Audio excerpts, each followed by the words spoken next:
यार ये एक बहुत ही इंटरेस्टिंग सवाल है। इसमें हमसे बोला है an infinitely long line charge having uniform charge per unit length lambda lies at a distance d from point O as shown in the figure।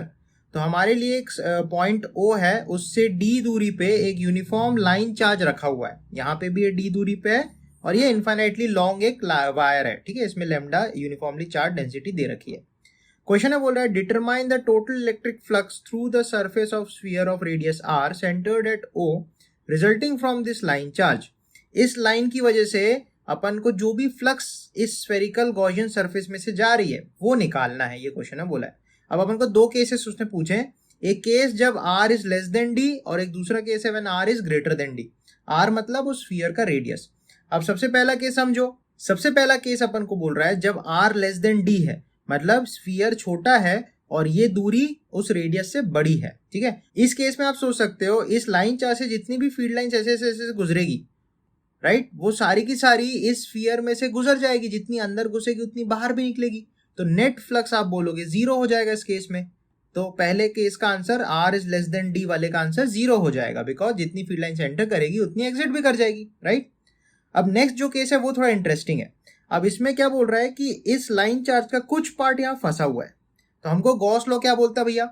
Gauss law बोलता है जो भी flux through the close surface होगा that will be charge enclose upon epsilon naught, right.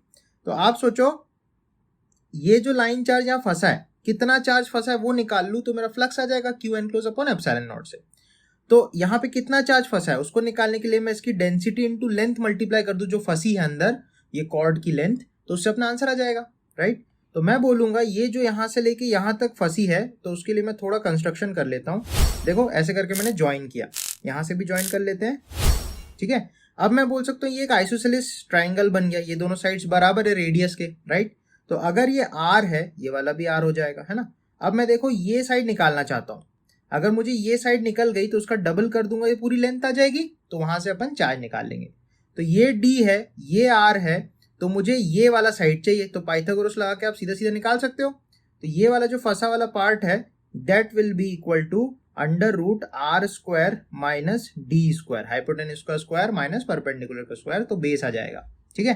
तो अब जो charge enclose है, charge enclose की वैल्यू हो जाएगी 2 टाइम्स लेमडा इंटू ये length r square minus d square. तो ये अपना चार्ज एनक्लोज हो गया।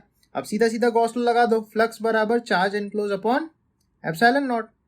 तो चार्ज एनक्लोज है अपने पास 2 lambda under root r square minus d square बटे एप्सिलॉन नॉट। तो इस तरीके से अपन इसके दोनों पार्ट्स के सवाल के जवाब जो है वो ऐसे निकाल सकते हैं। तो गॉस लॉ मैंने आपको बताया था बहुत ही पावरफुल टूल है। काफी सारी सिमेट्रिक केसेस में या इस तरीके के जुगाड़ झोल वाले केसेस में अपन गॉस लॉ लगा के चुटकी बजा के आंसर निकाल सकते हैं। नहीं तो अगर आप इलेक्ट्रिक फील्ड के फंडे से अगर चलते खाली तो वाट लग जाती, बिकॉज यहाँ अलग अलग दूरियों पे फील्ड जा रही है, एरिया वेक्टर लेना पड़ता, तो हालत ही खराब हो जाती फ्लक्स निकालने के लिए, राइट। तो गॉस लॉ अपने लिए बहुत ही हेल्पफुल है और आई होप ये चीज आपको क्लियर हो चुकी होगी।